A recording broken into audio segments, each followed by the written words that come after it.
This video is kindly sponsored by Squarespace. For any aspiring content creators or business owners, Squarespace is the perfect platform for you to get up and running with your own website. No coding skills needed, instead select from dozens of pre-built templates which you can customize as much or as little as you want using simple, easy-to-use drag and drop tools. You can have a fully fledged blog, video hosting site, or online store up and running within minutes. As an avid YouTuber, Squarespace's video blocks feature is one of their many features I found very appealing. I'm able to bring over all of my videos from YouTube and share them on my own site in a clear and stylish way to visitors. And once I'm done designing, Squarespace can provide me with a free, custom, protected URL and domain name which can help me reach the right audience. Follow the link in the description to start making your own website with your own domain name and use the promo code rowanjcoleman for 10% off your first purchase. Thank you once again to Squarespace for helping me keep the lights on over here. And now, on with the video. Viewer discretion is advised. More details can be found in the description below. In 1987, the original Superman film series came to an unceremonious end following the release of Superman 4: The Quest for Peace. While Superman 3 had been a box office success, it and its follow-up were two disappointments in a row which eroded audiences' goodwill in the series and the enthusiasm of its cast. However, in 2006, 19 years later, Superman would come back to the big screen, with many hoping this would finally be the character's return to form.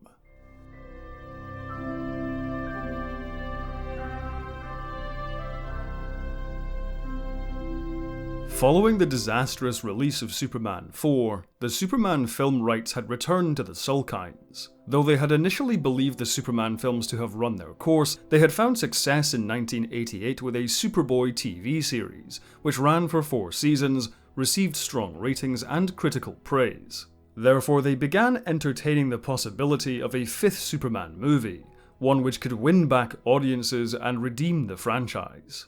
The development of this movie actually managed to entice Christopher Reeve back to the negotiating table, as the Salkinds had promised a $40 million budget for the movie. Written by Cary Bates, a seasoned writer for DC Comics, Superman the New Movie, later renamed as Superman Reborn, was to feature Brainiac as the chief villain. Though Reeve was encouraged by what he saw from the Salkinds, by this time Warner Brothers had decided to reacquire the Superman film and television rights for themselves. They bought the rights back from the Salkinds in 1993 to produce the television series Lois and Clark: The New Adventures of Superman. They also started developing their own Superman 5, based largely on the death and return of Superman story arcs from the comic books. While it's unclear whether Warner Brothers considered bringing Reeve back for the title role, in 1995 the possibility of him reprising the iconic character was lost forever.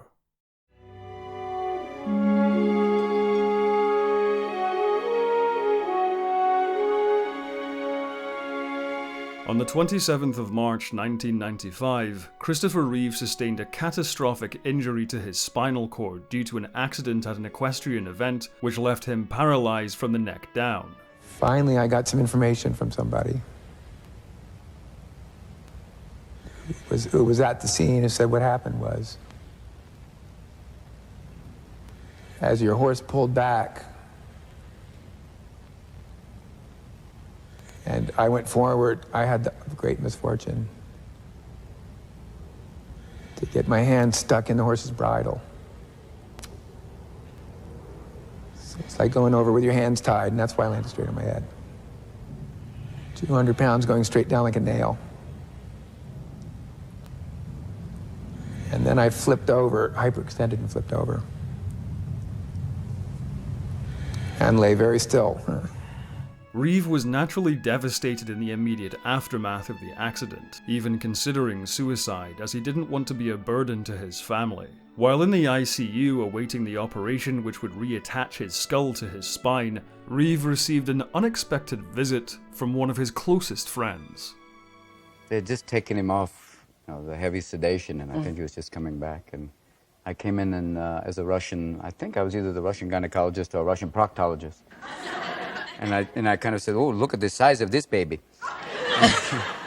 And I saw it, he started to laugh because his eyes lit up and he knew it was me. He said that was one of the things that made him realize, you know, he wanted to try and stick around. That, his wife, his children, and laughter and all the other things that make it worthwhile. I mean, he's got a great sense of humor about it. You have to. He has this wheelchair that's powered by breath, and he's afraid that if he sneezes, the thing will backfire and throw him out. Reeve would later recount, "For the first time since the accident, I laughed. My old friend had helped me know that somehow I was going to be okay." In addition to other visitors, Reeve received over 400,000 fan letters from all over the world, which gave him great comfort during his recovery. After the operation was a success, Reeve was confined to a wheelchair, needing round-the-clock care and a ventilator to breathe. Encouraged by his loving wife and children, he endeavoured to one day walk again. He adhered to a demanding exercise routine to prevent his muscles from atrophying, and dedicated himself to helping other paralysed people through the Christopher Reeve Foundation, later renamed to the Christopher and Dana Reeve Foundation.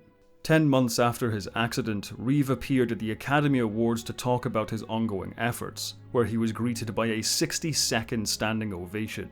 His foundation would go on to raise over $130 million to fund research into new treatments and help over 100,000 paralysed individuals and their families.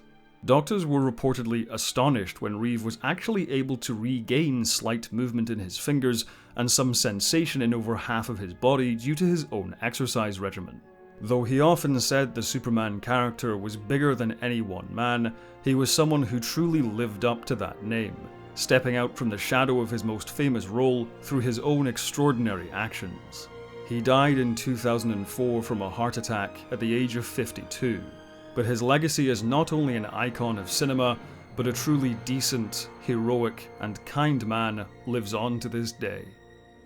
Please help us conquer paralysis. Call the Christopher Reeve Paralysis Foundation at 1-800-225-0292. Or visit the CRPF website at christopherreeve.org. Thank you. Thank you. Oh, no, thank you very much. Thank you. Please. Please call. Back in the late 90s, however, Warner Brothers' attempts at getting another Superman movie off the ground proved to be quite difficult.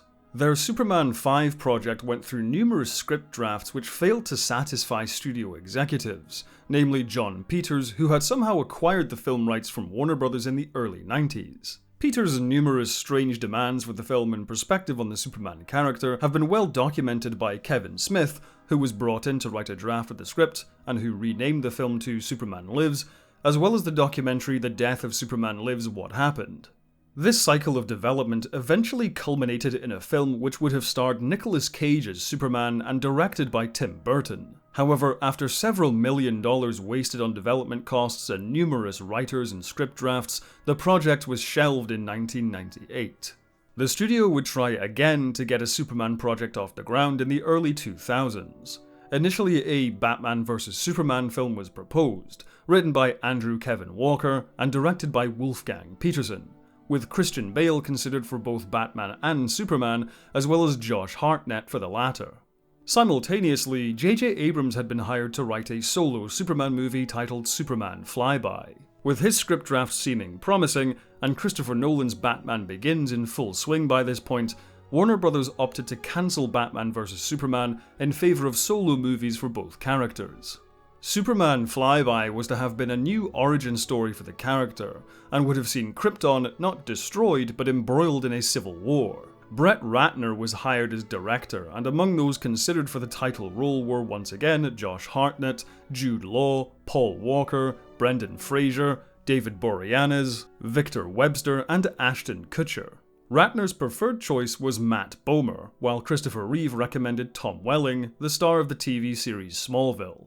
Kerry Russell and Amy Adams both auditioned for Lois Lane, while Christopher Walken was in negotiations to play Perry White, Anthony Hopkins was considered for Jor-El, and Ralph Fiennes for Lex Luthor.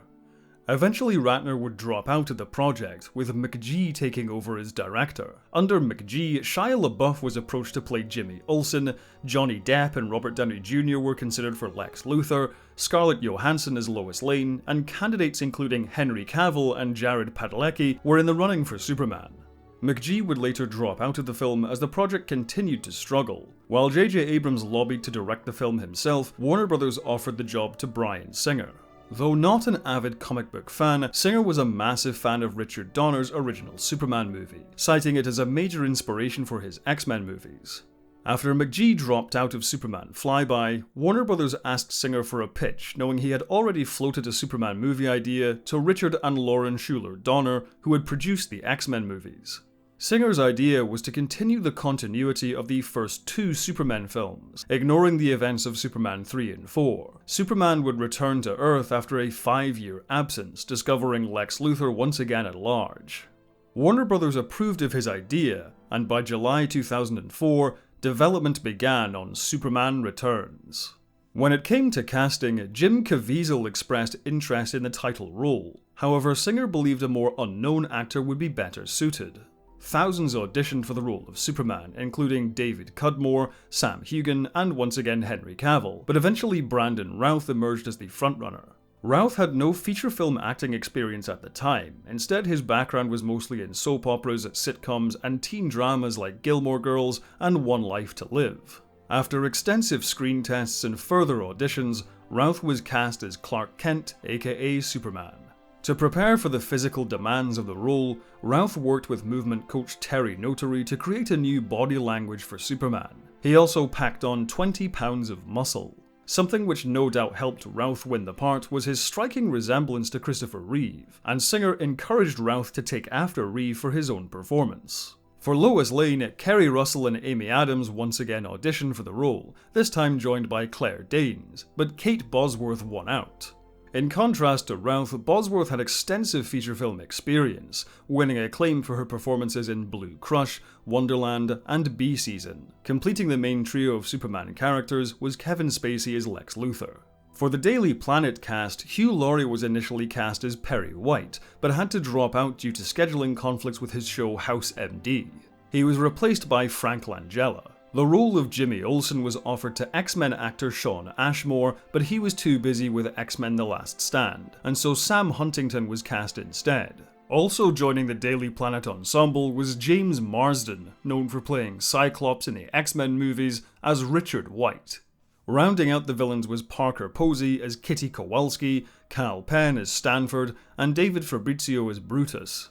Stage and screen veteran Eve Marie Saint, known for her starring roles in On the Waterfront and North by Northwest, was cast as Martha Kent.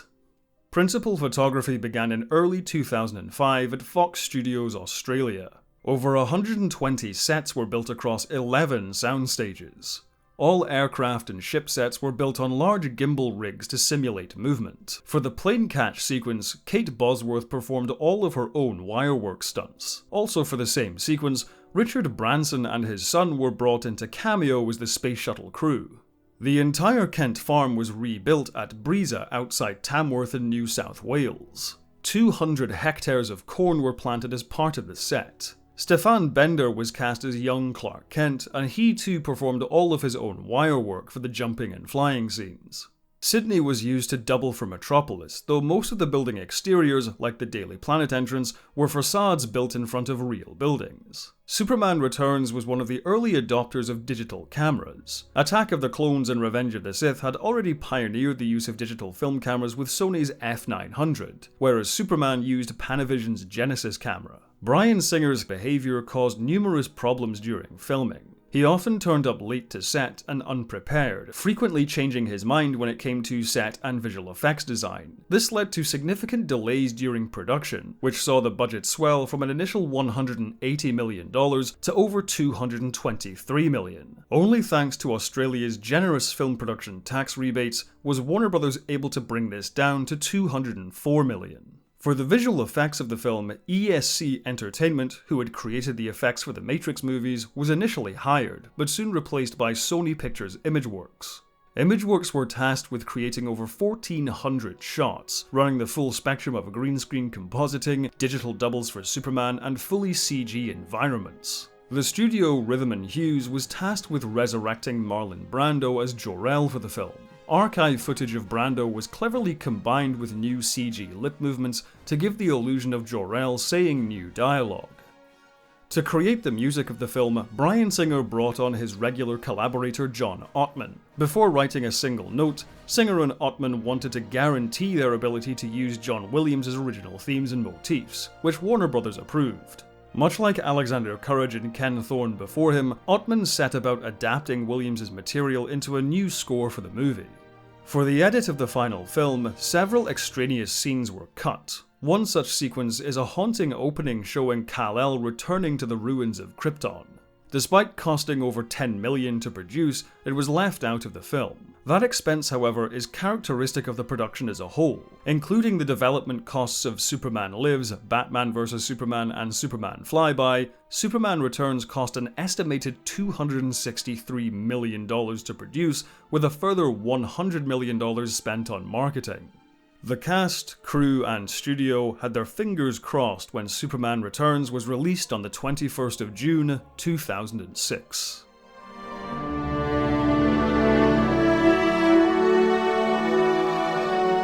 If it hasn't been clear to you, dear viewer, during these videos, I grew up watching the original Christopher Reeve Superman films. Much like Star Trek, I have no recollection of the first time I saw them. They were just always on TV somewhere. So when Superman Returns was released in 2006, my excitement was through the roof. And though I missed it in cinemas, by the time I finally saw it on DVD, I found it to be a real letdown. Being that I was only 11 when I first saw it, I've tried numerous times as an adult to rewatch the film and try to get what the fans of this movie see in it. Unfortunately, I have to say on my latest rewatch for this video, I still haven't really clicked with Superman Returns. Spectacular in production, but far too nostalgic of the original movie, and falling short of that high bar. Early digital cinematography certainly had a lot of teething problems, and I've always found a lot of the images in Superman Returns to look very murky and flat. When the lighting is properly implemented, it absolutely succeeds in achieving that retro-romantic look, but many other scenes seem washed out, not helped by the heavy use of green screen in certain scenes. This mixed bag of visuals also extends to the visual effects. For the most part, they're executed to a very high standard, and much of the CGI holds up pretty well to this day. However, on more than one occasion the camera gets far too close to Superman's digital double. I'm not sure why Brandon Routh wasn't brought in for these close-up shots, because the double never really convinces. Overall, the direction seems muddled. The sense of wonder so perfectly captured in the Richard Donner original is forced to contend with the dour and self-serious personal drama. A lot of this tonal inconsistency is encapsulated by the film's leads. Make no mistake, Brandon Routh and Kate Bosworth are both terrific actors, but I can't help but feel they were somewhat miscast in Superman Returns. Both of them feel far too young to be playing these characters as written. If this were an origin story, it could really work, but this is meant to be 5 years after Superman 2. I can't help but feel actors in their mid-30s rather than mid-20s would have been more appropriate here. Brandon Routh is certainly not helped by the costume design here, which I frankly think is pretty awful. The S is too small and the boots are too big, the cape is too short, and the way it joins to the collar resembles a Halloween costume. The milliskin cloth used for the bulk of the suit is clearly very restrictive, and combined with the fitting of the cape, the whole ensemble makes Routh oddly slender looking despite the amount of muscle he packed on for the role. Topped off with a perfectly rounded hair curl, and he ends up looking like someone dressing up as Superman rather than the real Superman. There's none of the gravitas which Christopher Reeve brought to the role. I also think it's unfortunate that Routh was directed to closely imitate Reeve's performance rather than making the role his own.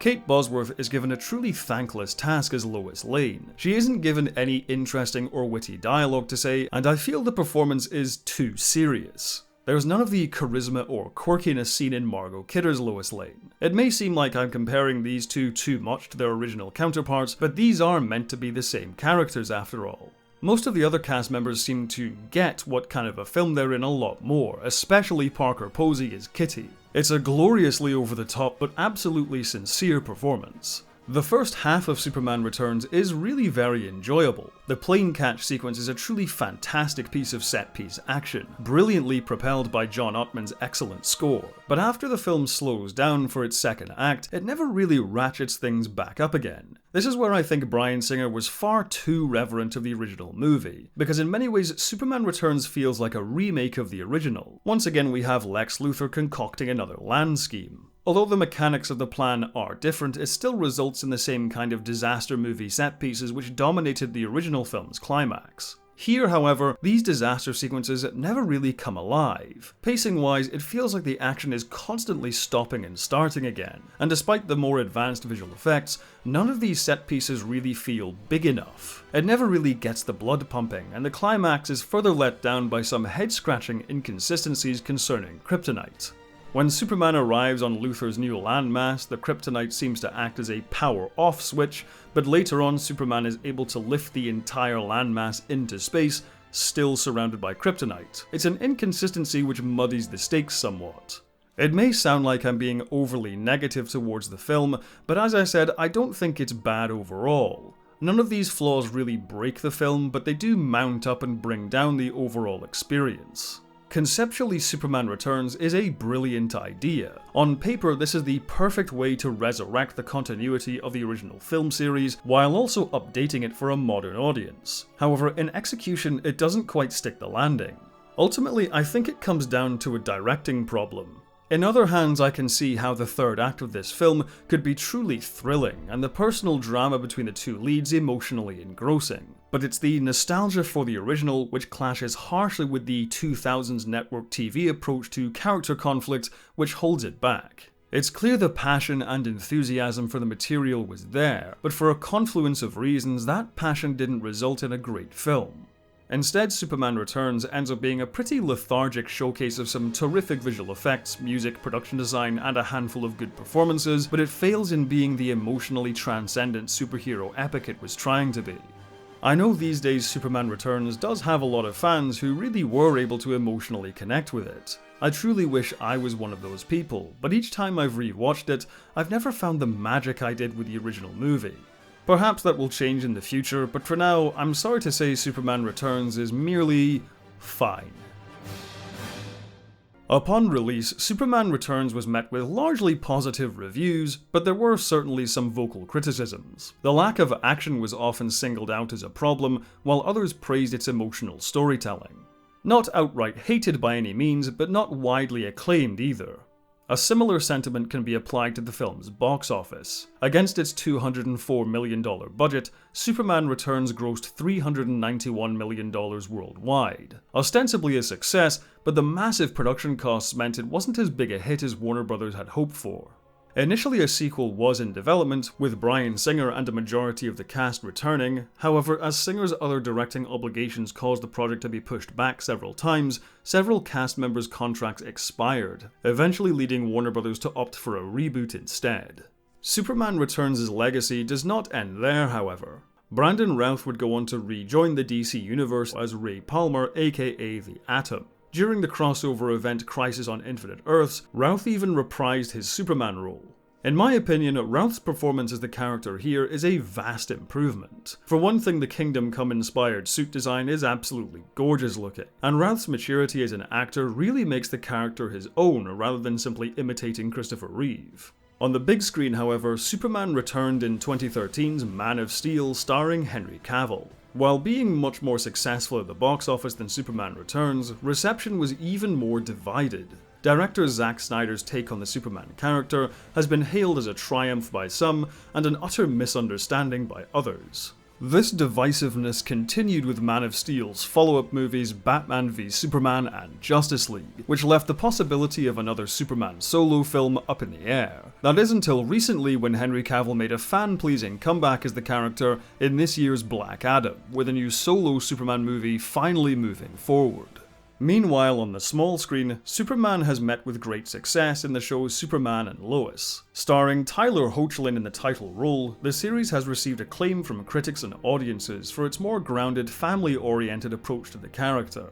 As an unabashed Superman fan myself, and the original movie being one of my favourite films of all time, I remain hopeful of one day seeing a truly great modern Superman movie. These days, there are a lot of shallow criticisms made towards the character regarding his power level, innate goodness, and optimism. While some say this makes the character no longer relevant to today's audiences, I always argue the exact opposite. In my opinion, a sincere and hopeful Superman is desperately needed in today's pop culture landscape.